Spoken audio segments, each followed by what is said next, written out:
Welcome to your new home. This is the Players U Podcast. Bringing players together in business, sports, media, and entertainment. Players U.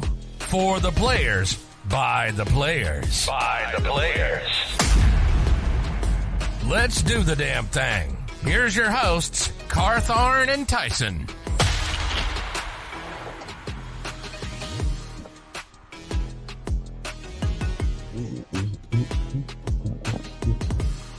Ren, what's good?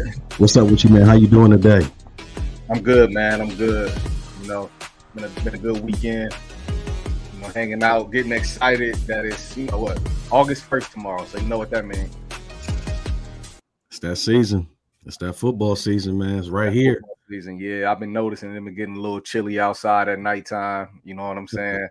Basketball season is officially over once July is over. You know, you got summer league and all of that. Yeah, it's a wrap.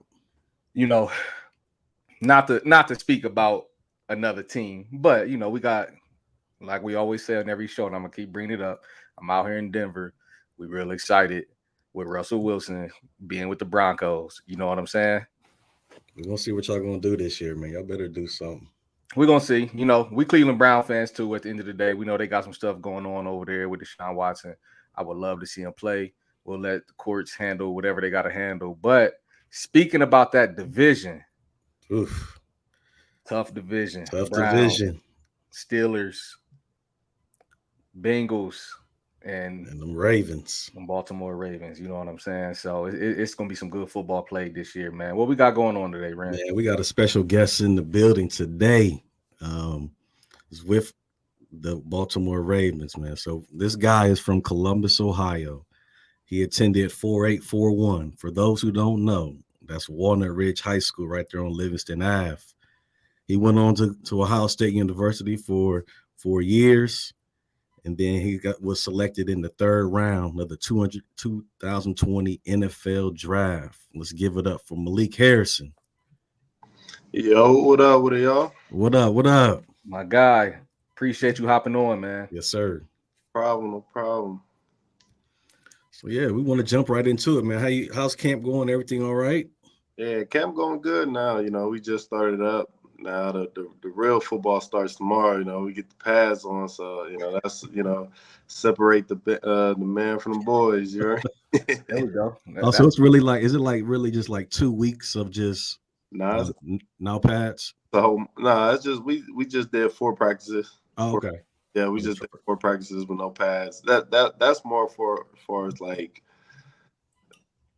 college, high school. You know, they ramp it up. You know, they start off with no pads, shells, uppers. We go from no pads to just little shells to full pads. Because we got a game.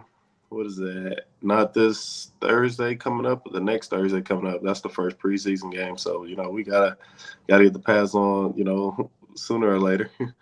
Yeah, for sure. For those that don't know, let's talk about what an NFL offseason looks like for you. Me being a former professional athlete, that offseason don't start when camp starts, but like for the players. So what does that look like for a guy like yourself being a linebacker in the NFL? So, the season usually some people that don't make to the playoffs, their season end probably in December. But if you, continue to make it the playoffs and just say that you make it all the way to the Super Bowl. So you probably you're playing until maybe the first Sunday into February.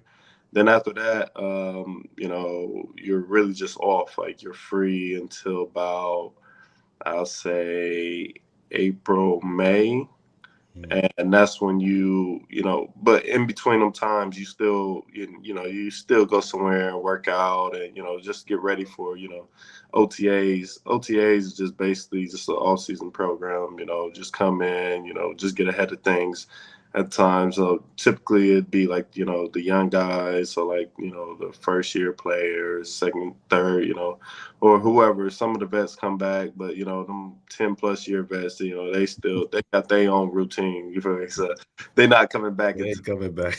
Yeah, they went back to, mini camp. So, you typically got that. You got mini camp around, I'll say, like end of May. So you got OTAs from like, I say April to the end of May, and then you got mini camp, and then we get another like month off. We people go somewhere else and train again. People training all over the place. This year I ended up just staying in Baltimore, but I remember my first off season. I had spent my off season in Miami. I was training out there in Miami for about 2-3 months, and then after that, you just start camp now. You start camping, in July, August. Okay. Why'd you decide to stay in Baltimore this year? It was just my, my preference. I just wanted to stay here. Just to connect with people down here. I didn't really get to, branch out and really connect with people that's in Baltimore. So I just wanted to stay here. I still travel, on the weekends to go, wherever I wanted to go. But, I just wanted to stay, connect, because, I could be here for, the next 4, 5, 6 years. So I would like to, get these connections and, just do things, branch out, and really just see what the city has to offer. Yeah, that's good, man. I think that's a wise thing to do at times, especially with all the different stuff that goes on. Sometimes where you're from, you can get into a bunch of different stuff, and we see things happen with NFL players, NBA players all the time. You know what I'm saying? So I think getting in at that facility is great. What's it like living in Baltimore for you these days, man? I live out in the suburb of Baltimore. I live in Owens Mills, so that's where our practice facility is. So that's like 25, 30 minutes from downtown. But anytime I go downtown, we got good food. I wasn't really a big seafood person until I came. Crab legs. Yeah. I wasn't that big to it, because it takes a while just to get some crab legs, Yeah. So like people used to like really teach me. So like, I remember one time they like, oh, you want to go get some crab? I'm like, yeah. So I'm thinking they talking about crab legs. Nah, they talking about like the whole crab. And I'm looking, I'm like, man, how you do this? Like I don't know how to do it. They looking at me like I'm foreign. I'm like, man, I really don't. I'm like, I'm trying to peel stuff. I'm opening it up. I'm like, can I eat this? They like, nah. I'm like, oh man, it's like, see, it's doing too much. You're getting cultured, man. It's a long way from Walnut Ridge High School in Columbus, Ohio. You know what I'm saying? Yeah. So how did you so that transition from Ridge to Ohio State? Why did you select Ohio State? Going from Ridge to Ohio State.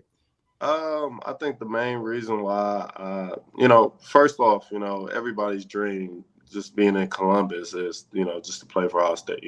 That's everybody. Well, mostly everybody. You got them. You got some people that's weird and want to, root for the team up north. But right. But nah, yeah. No shade, Trey Burke. We know from Columbus to Michigan. We love you, bro. But come on, Ohio State should have pulled that trigger. But go ahead. I don't mean to cut you off, Malik. Yeah, so now, just me growing up, I always watched Ohio State. I still remember the first game that my dad took me to.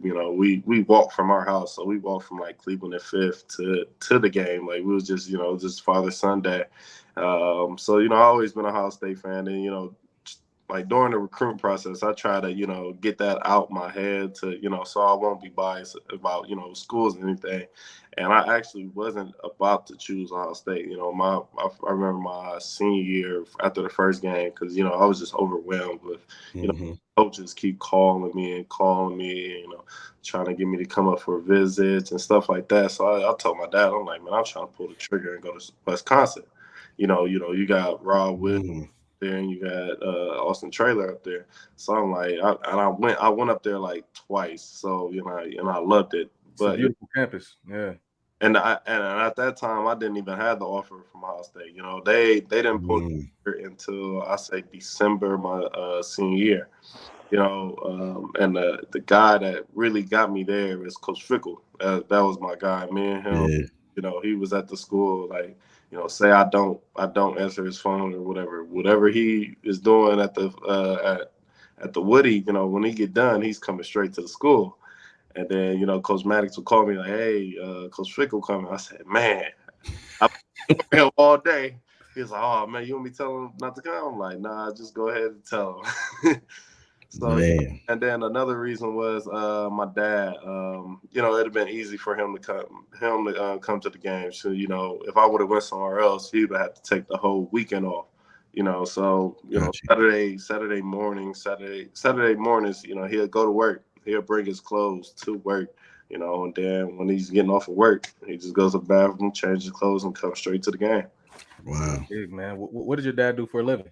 So he got his own like flooring company. So he's just clean floors and stuff like that. Go ahead and shout that name out, man. What's the name of the company? It's Local and Live. There we go. That's what's up. Yeah, man. The reason I asked that question, for Baltimore Raven fans or Ohio State fans that may not be from the city, this man said they used to walk from Cleveland Avenue and 5th. If you from Columbus, you know what them areas is about. Right. You know what I'm saying? It's not the best area, but it built a lot of character. It can be tough. You know what I'm saying? And if you look at your playing style, man, I can see that in there, man. A lot of people don't understand that Columbus, it's blue collar. You know what I'm saying? Definitely. It builds some grittiness. So with that said, man, as you go to Ohio State, you get Luke Fickell to come. Like, what about Fickell or the staff there made you actually go?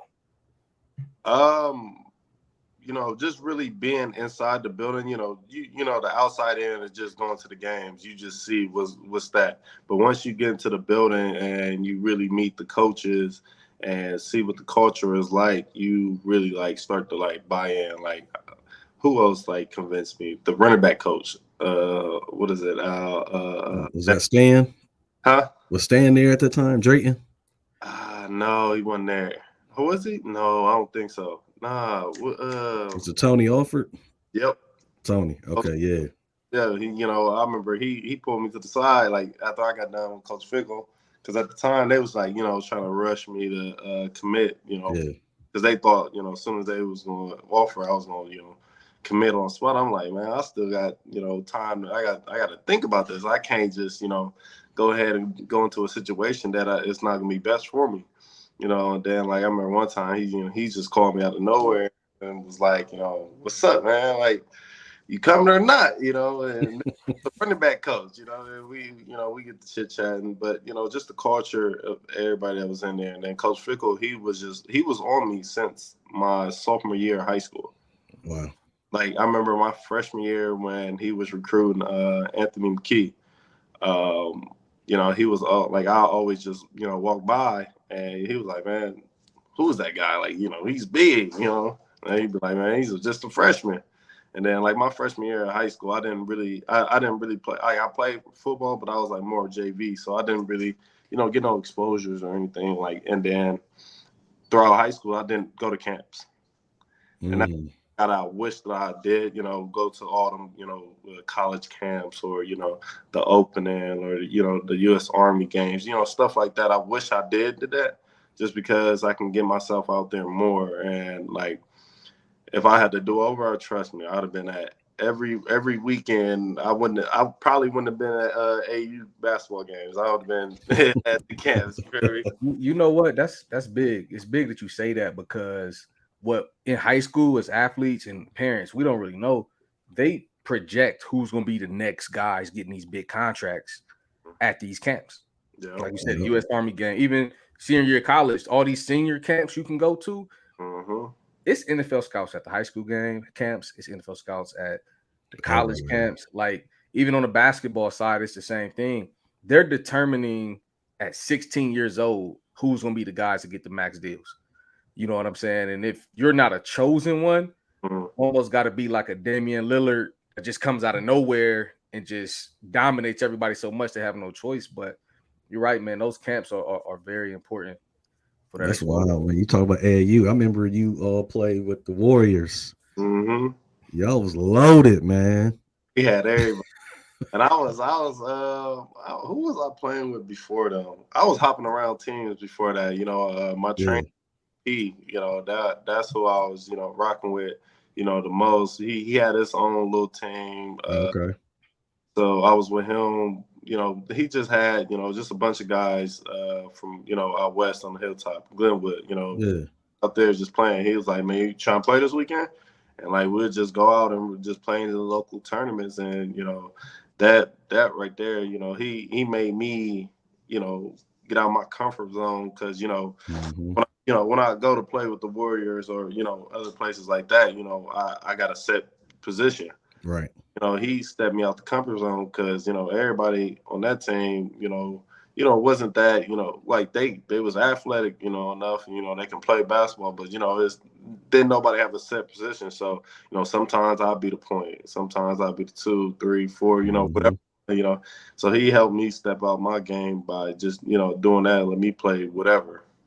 Do you think that as you're growing up, you should play multiple sports? Because it seems like nowadays, more kids are starting to just be specialized in sports, especially in one sport nowadays. What do you feel about that?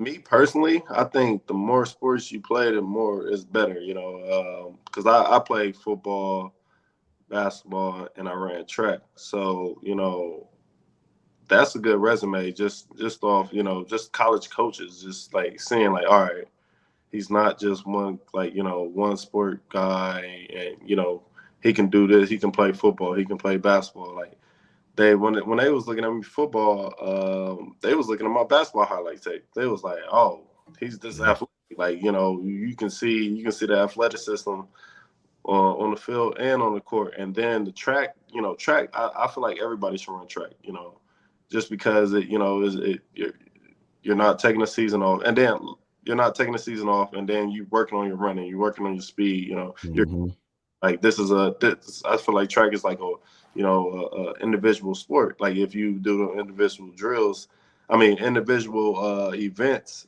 it's like bring the competitiveness out of you because guy next to you might be just as fast as you. Is it's whoever gonna push harder. Yep. Yeah, that's big, man. You're right. Every sport requires speed, burst, acceleration. You know what I'm saying? Require you to be in shape. So, young guys out here that's playing, that's in high school, looking to go to the next level, getting out there and run track in the spring. And something I used to see guys do, like we'll speak about Trey Burke, for example. When we was back in high school, Trey actually ran track. He was one of the fastest dudes in the city. And he wasn't known as an athlete. That's what's crazy. But he didn't even play. He didn't run in every track meet. He was strategic because that's the same time as AAU. But he was out there training a few days a week, learning how to run, learning how to jump, and then go play ball. Yeah, so with that, and then like you can still go ahead and work with whatever sports you want to work with. So like I remember, football season. When I go train, like I'll go lift weights, but I wasn't really doing no field work stuff or nothing. Guess what I was doing? I was in the gym shooting, handling, and this is football season. Mm-hmm. So you can still do both. You feel me? If your main sport basketball and you still want to play football, man, you can play football and still work on that. It's just a hard work and dedication. It's going to take more time. You might not have that much free time, but still, like you trying to get to where you want to go, you got to sacrifice some things. I remember times where I used to, I say like my junior senior year, I'm with DP from like 4 or 5 o'clock to about 10. He dropped me off. It's like 10, 11 o'clock, because we right after practice, he'd come pick me up and we'd go work out, chill for a second. Then we got a second little workout, and then I'm going home. So, it's just, it's stuff you just got to sacrifice younger to get, what you want to, wherever you want to go. That's what's up. I want to talk about Urban Meyer, man. I heard he's insane. He was your coach. Is he really insane, man? Because I heard Zach Smith was like, man, this dude is overly insane for no damn reason, man. He's very competitive, he's super competitive. Like, any and everything that he like you do, it's just got to be like he want that intensity. So like, say we in a meeting room, he asks a question. He want the question out in like 2 seconds.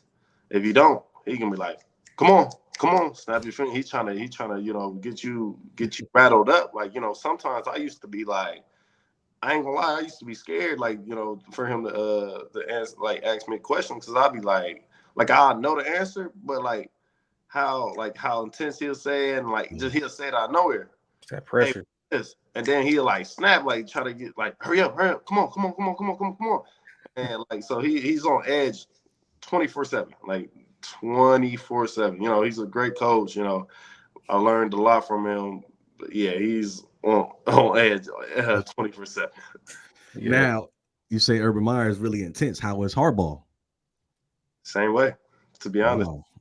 Wow. But it's more you know, you can't really be like that in a league. You know, it's different styles, you know. Harbaugh is intense, you know. He's still like, but you know, he knows how to shut it off. He knows when to do it or not, you know. But Harbaugh's real chill. Like he chill. He can be chilled sometimes, but like once he get, you know, turned up, it's, you know, it might take a while for him to turn it back down. But he, you know, he's intense too. So I'm thinking about what you're saying as far as, you know, the difference between Urban and Harbaugh, and it's making me think about Urban Meyer's stint in the NFL. Mm-hmm. Like before we get there, you know, I want to make sure Buckeye faithful, man, Urban Meyer's a legend, one of the best to ever do it. You know, he know where he belongs at the end of the day, but you know, we're gonna let that ride. But at the same time, why do you think it didn't work in the NFL? Like, what's the difference between how you coach college kids versus grown men in the league? You know, I think it was just, you know, college, you can do that, you know, and like, you know, college kids that you gonna have to do it, or you just not gonna play. You feel me? Like that's basically what it comes down to. You know, as far as the NFL, you know, they grown men. You feel me? They're not gonna, you know, this guy's 30 years old, and they not trying to go back to college days. They done been there, done the college days thing. So they not about to stand there and, you know, stand for that. You know, they gonna bark back. So you got to bark back. You know, they gonna bark back. Then you got bad chemistry with your team. So you feel me? It's you know, just stuff like that. Certain way to handle guys and treat them. Mm-hmm. Yeah, it is interesting, man. I mean, I remember even when I finally became a pro, one of the first things I did was I did mini camp with the Sacramento Kings, and this was to try to make the summer league roster. And they eventually sent me to Finland over in Europe, but it was interesting. Like, you know, you come up your whole life, you say, coach this, coach that. In the pros, you calling your coach by his first name. Yeah. You know, it's crazy. It was a mind-boggling. It was George Karl at the time was the coach of the Kings, and they was calling him George. You know what I'm like, this dude is a legend. Like, as a rookie, I couldn't get it out of myself to be like George. It was like Coach Karl still. You know what I mean? And I remember it was a story with with Ben McLemore. This is funny. We were in minicamp. This is like June at the time. You know, NBA guys is just now coming back, starting to work out. But Ben had a camp that he would do over the summer, and we all show up to the gym to start our workout. Probably, I don't know, 10 in the morning or so. Ben shows up at like 11. Walks in the gym. Coach Karl is like, Ben, where you been? He's like, what you mean where I been, man? It's summertime. Running my camp.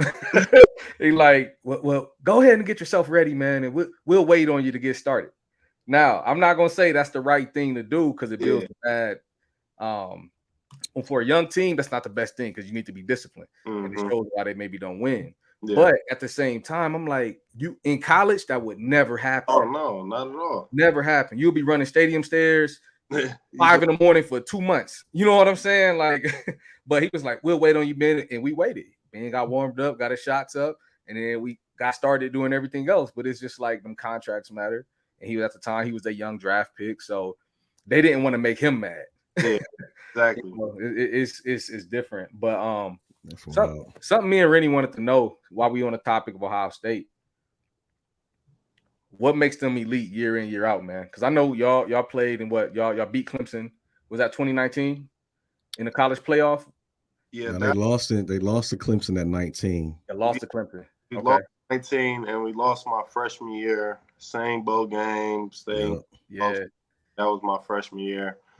But I think what makes us elite You know, it's just the culture that, you know, Coach Mick, when I say like on the off season, he is that guy. Like if you go through his program, like, and you do it right and you eat right and you do everything, he's gonna get you in the best shape of life. Like Coach Mick is the GOAT. I'm not gonna lie. Like, you know, when I first came in, I'm like, man, these workouts is hard. And like when I came in, I was probably like 210. He told me, he said, man, but it, like he told me like first week, he said, man, but when you leave here, you're gonna be like 240. Best believe when I say like maybe like maybe a month, I went from 210 to 235 like Damn. that. And I'm like, man, like how did I get here? How did I get this big? Like I didn't think I was gonna ever like, you know, get that big, touch that. His program was like, cause like Coach Mick, like every year in the off season, he tell the head coach, he said, Coach, like, as soon as the last game of the season, hey Coach, let me get the keys. You're not getting these keys until camp. Like he say, man, you're not getting these keys till camp. Like this my team. Yeah. So I mean, like I feel like that, and then you know our recruitment is just crazy. You know, the way that we get guys, and you know the relationships that we build just off of, you know, the people just recruiting, and then like when we get recruits, like when I was there, when we get recruits, we just show them a good time, and they love it, and then you know we honest, you know, most of the times, you know, we honest, and you know we'll tell you what it is before you come, and if you want to go down the path, you can go down the path, if not, you can go a different route. Yeah, that's wild, man. So we're in the world of NIL. Unfortunately, you didn't get to partake in that. How do you feel about that? You missed out on NIL, man. You know, I'm hurt. I missed out on it, but then again, you know, I'm happy for the guys that, you know, that got the opportunity to, you know, get that, you know, because, you know, these universities is getting so much money off of us. Like, you know, I say, like, man, there's a couple guys just off the top of my head, like, just went to Ohio State that could have made so much money. Braxton, Z, JK, Chase Young, you know, it's a long list of, you know, people that, you know, could have been getting some cheese back in the day, you know, just back, you know, even like Reggie Bush.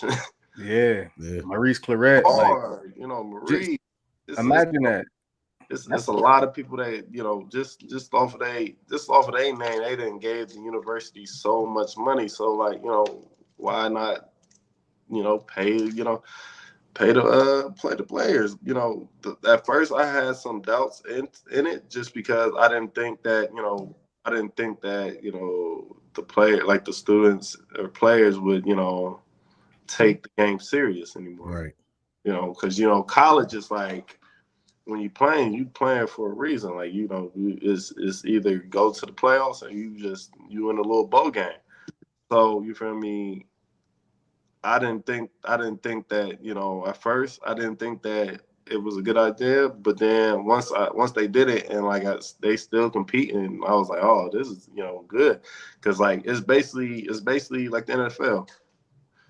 You perform well, you're gonna get paid.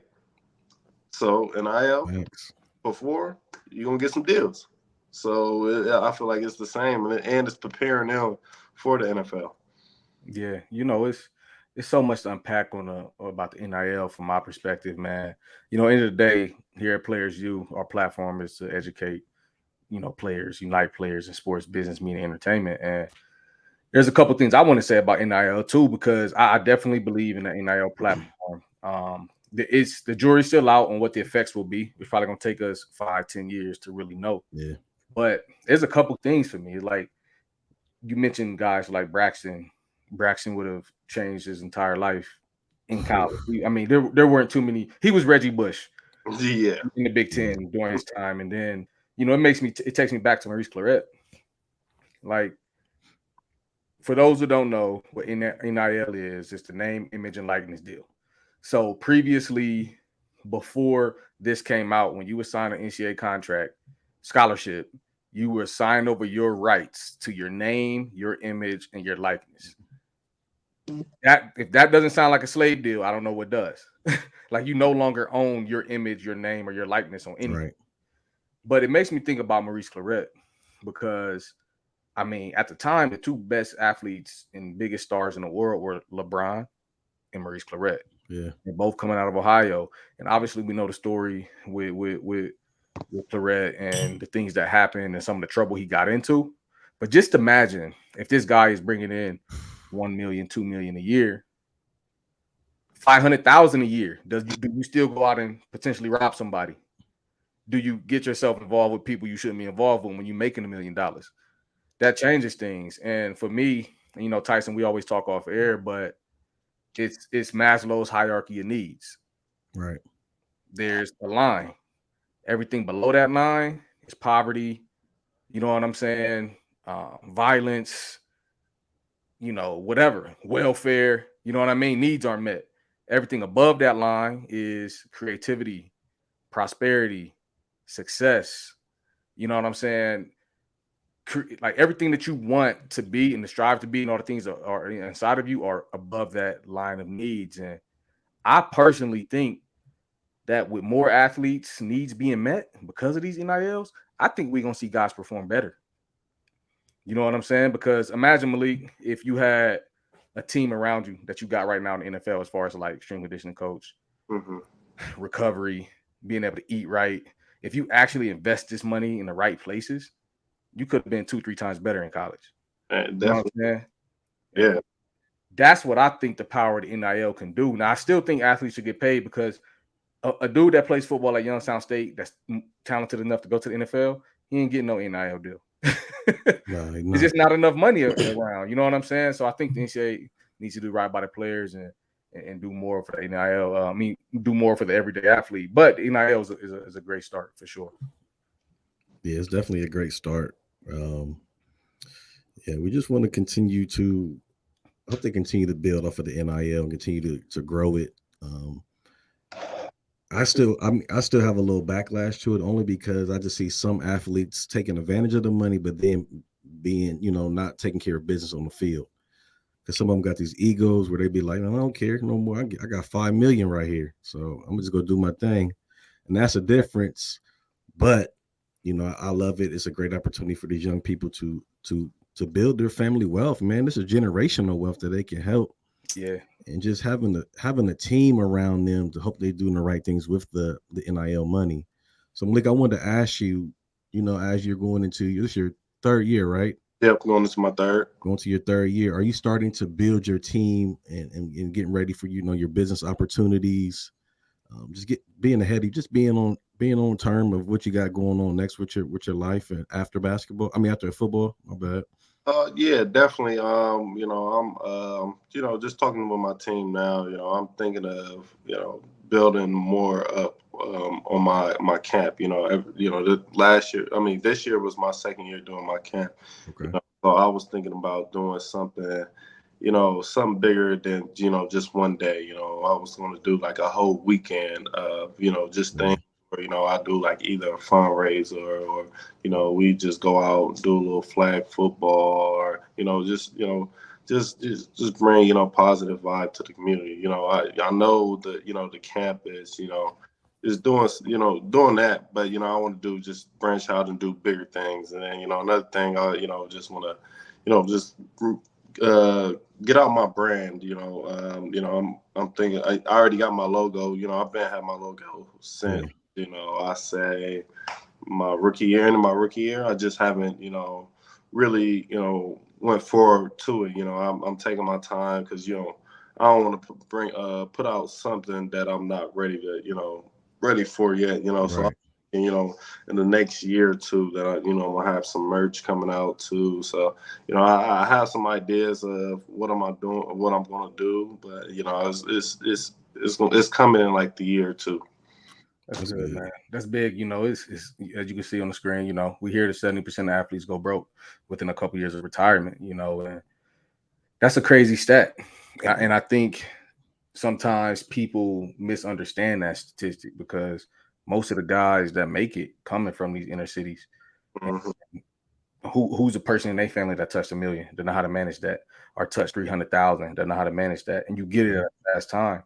So, I believe in investing. I transitioned from the game.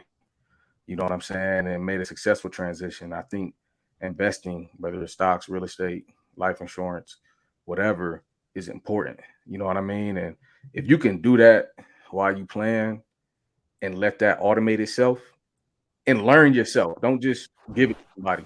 You know what I'm saying? Like, there's so many tools and resources out here where you can educate yourself. You're a smart dude. Other NFL guys are smart dudes. Y'all all went to college. You know what I'm saying? It's not like it's a bunch of dudes that just got picked off the street and thrown Yeah. in the NFL. Now everybody went to college. And if you've been in one of these meetings with the Urban Meyer or any of these high level coaches, it's not easy. You got to be smart to get through this playbook and make reads on the field. It's the same thing in investing. You know what I'm saying? It's just, I encourage guys to just really educate themselves. And if you are going to have somebody that you're involved with, the game too, so that you can hold them accountable for what they're telling you. Mm-hmm. And so it's so many ways. And then while you're playing, you'll look up 5-6 years and went by in your career, and then your investment portfolio then grew by itself. And you're just like, man, I ain't have to put that much work in. You know what I'm saying? So like my financial people is, they're doing a good job of just tracking that and things like that. I got some things that's cooking, that's just making my money right as we talking right now. I got money just making this up right now. And then I got a couple things that as far as just the real estate, and as far as me probably partner up with DA, building a gym where it don't have just one thing in it. There's gonna be got every sport that you can think of, got a weight room. It's gonna have, like, I'm thinking of having athletic trainers in there, massage therapists, a meal planner, things like that, just all in one house, so you ain't got go to different things. And then it's not like you just go there one time. You can have a membership, and you can get discounts on just all the stuff that's in the building. So I'm thinking about doing that. Not sure when I'm gonna push to do that, but that's just in the back of my head. That's not, I know that's one thing that I want to do, especially in Columbus. A brick a day, man. Any way we can help, we will. You know what I'm saying? It's the stuff that anything. But that's dope, man. Because just being a entrepreneur and of a guy who loves sports, you just giving back to your community is huge, man. And that's what we do at the Brick and IBT all the time as well. And why is it that you want to give back to your community so much? Why is that important to you? Just me growing up, I didn't see it as much. So I just, I didn't have the opportunities that, that I'm giving these kids. So the opportunities that I didn't have, I want to give it to them now. That's one of the reasons why I even, just stayed in Columbus City, say Columbus Public.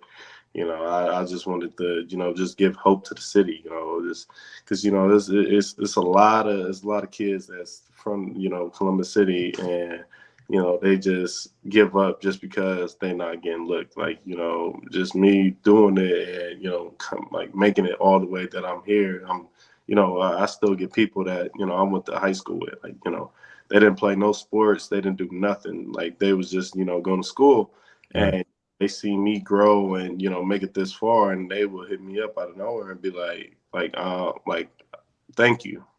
I'm like, man, for what? They like, you really inspired me to, be a photographer, or, you inspired me to do this, get better, go back to school and, get my GED, stuff like that, and that warms my heart, because, I'm just, now it's like me saying, like, I'm just doing my job. I'm doing what I wanted to do. I'm doing, I'm helping out in the city, I'm trying to make the city better, just a lot of things been going on lately in the city.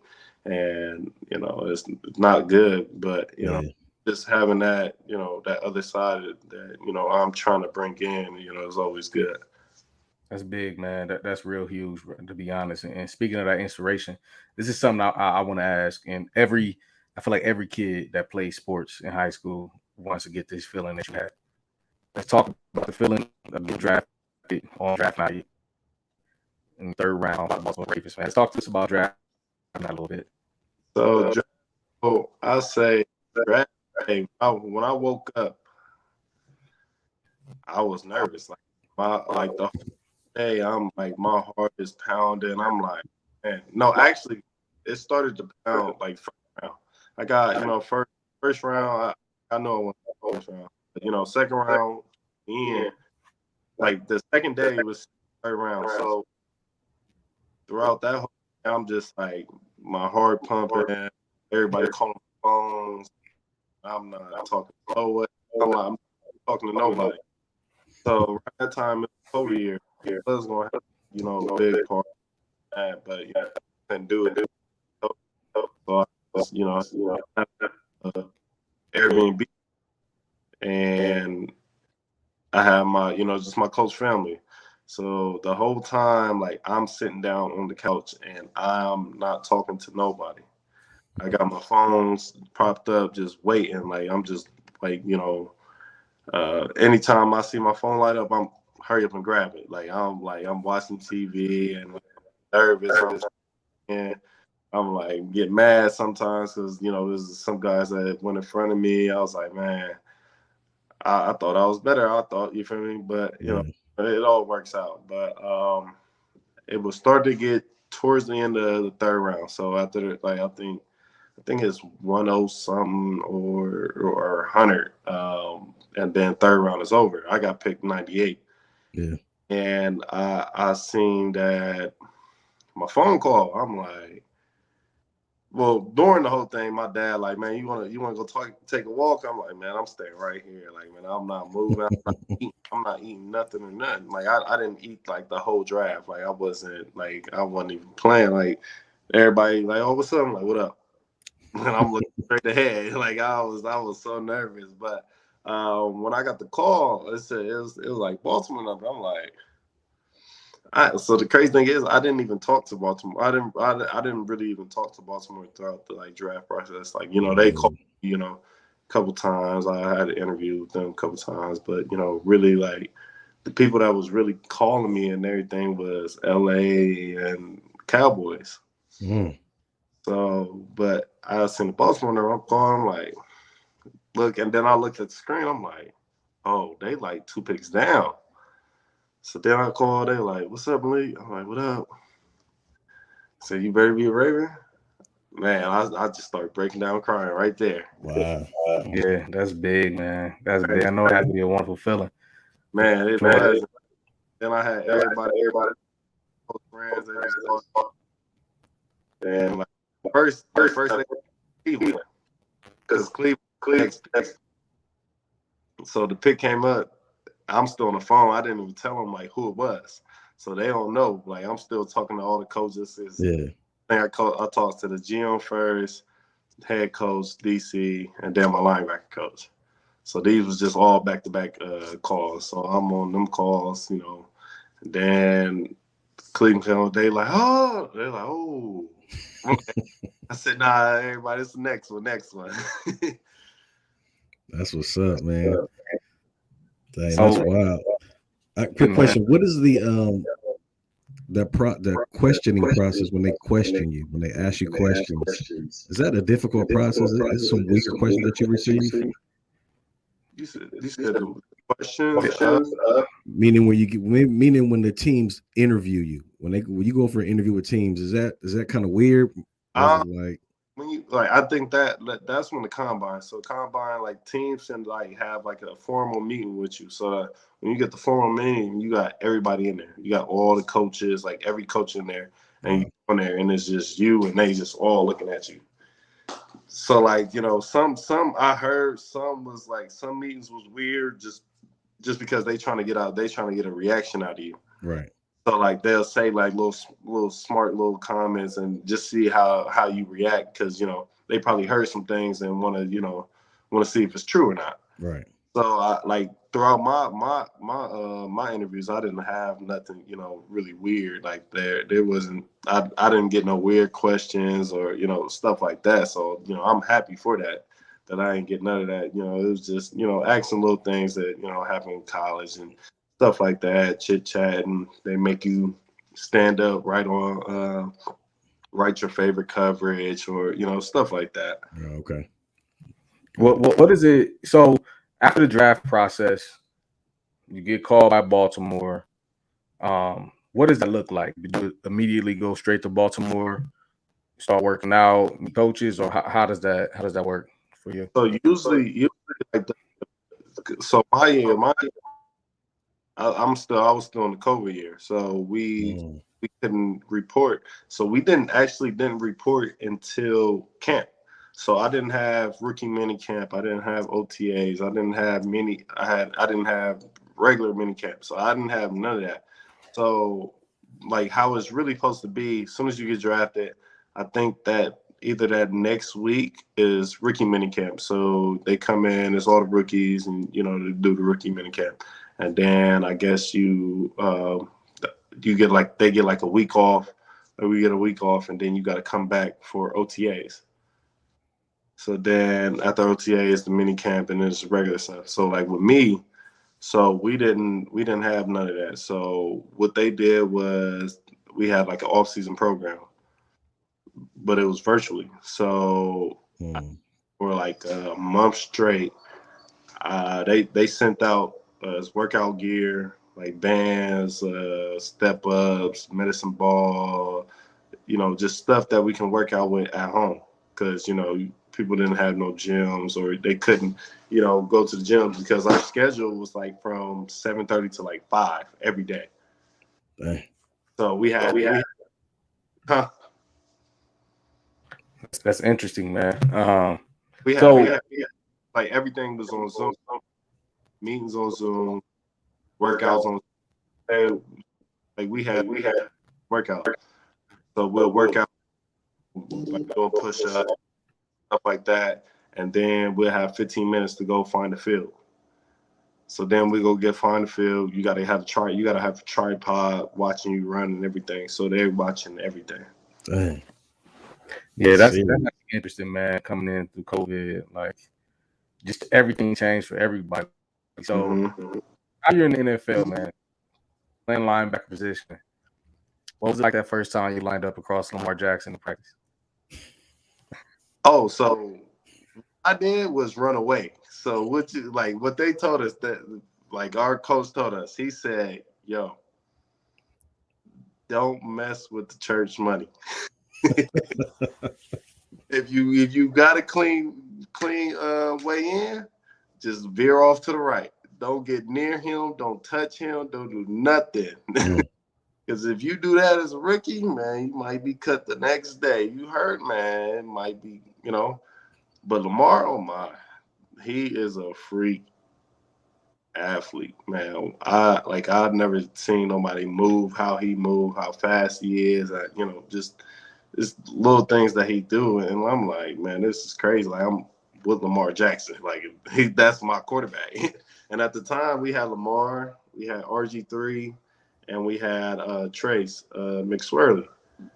And so I remember I was talking to RG, and I'm like, man, I just seen this picture of me. He's like, what? I said, man, I was wearing your cleats. He like, man, which ones? I showed him. He was like, man, I got them in my basement. What size you wear? I told him. He said, man, I think I got your size. You want a pair? I said, man, hell yeah. That's wild, man. So are you aligned with any shoe companies yet as far as any deals yet? Okay. No.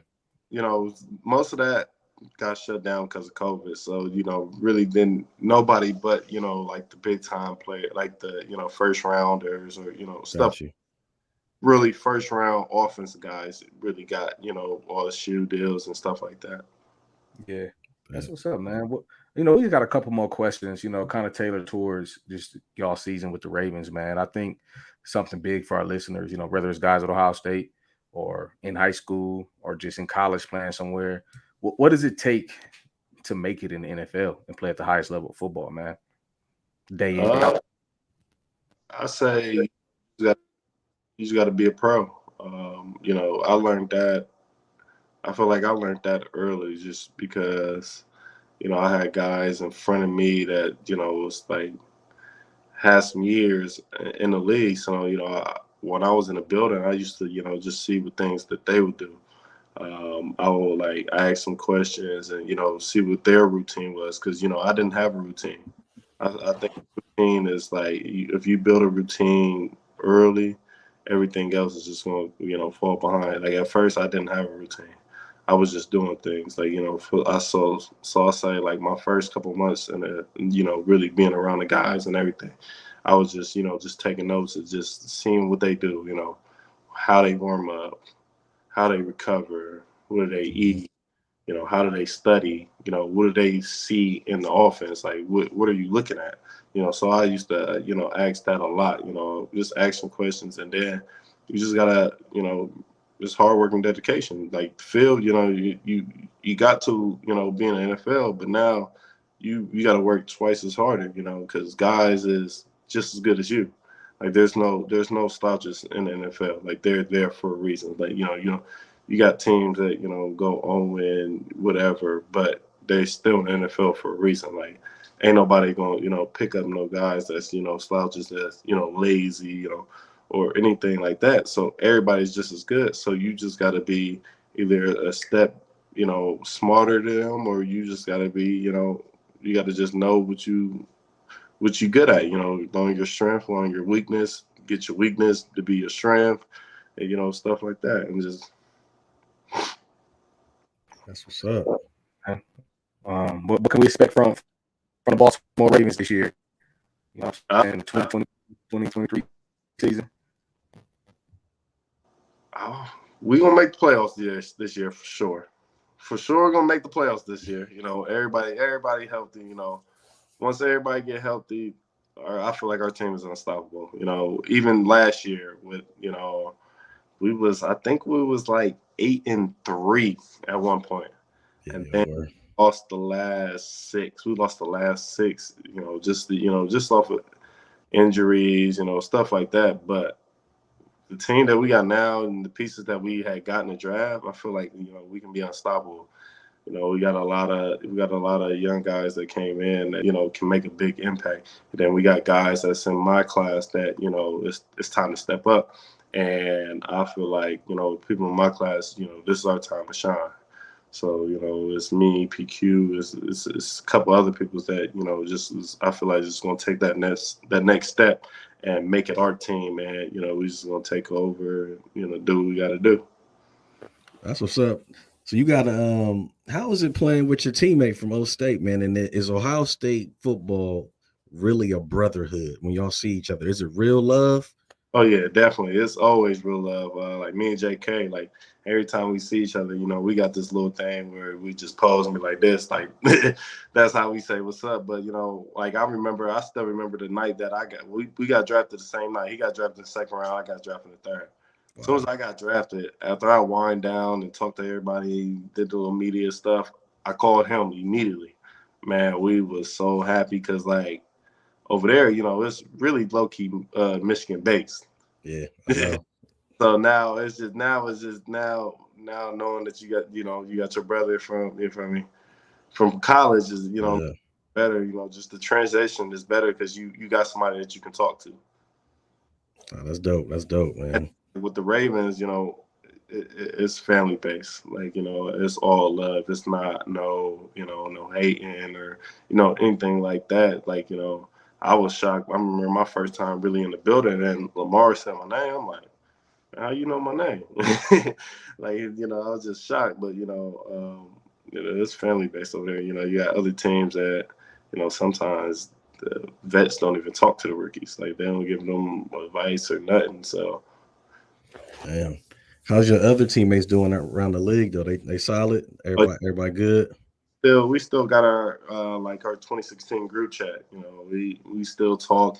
Actually one of my teammates he was in the Super Bowl. He was the starting safety. So Fuller to Jordan. Mm-hmm. Yeah. Brain like soon. He was showing us like he sent in the group chat and everything. He was like, man, this is crazy. I'm like looking at the ring like, man, that's nice. That's what's up, man. What's up, man? Look, Malik, we want to thank you for taking time out to hop on the show, man. You know, you got some fans over here. You just picked up some Baltimore Ravens fans. We've already been fans of Malik. But wherever you go, man, you can always have this room for you. You know what I'm saying? When y'all come out to Denver, I'll make sure I'm be there. You know what I'm saying? Show some love to the team. So yeah, man, we wish a healthy season. You know what I'm saying? A successful season. You know, we expect big things from the Ravens and from yourself this year. You know, and as usual, whenever you in Columbus or anything, you already know how I go. Oh wait. Yo, let's get it. We appreciate you, man. And God bless, man. Blessings to you, bro. Appreciate it. Yeah. Peace. You've been listening to the Players U podcast. For the players, by the players. Carthorne is an ex-overseas pro basketball player and manager. And Tyson is a trainer, coach, and sports management league developer. So you might say they're qualified to talk about it. We hope you enjoyed the show. We know we had a blast. Make sure to like, rate, and review the show. We'll be back soon. But in the meantime, hit us up on Instagram and Twitter at Players U Media. That's Players, the letter U, Media. Y'all be cool. See you next time.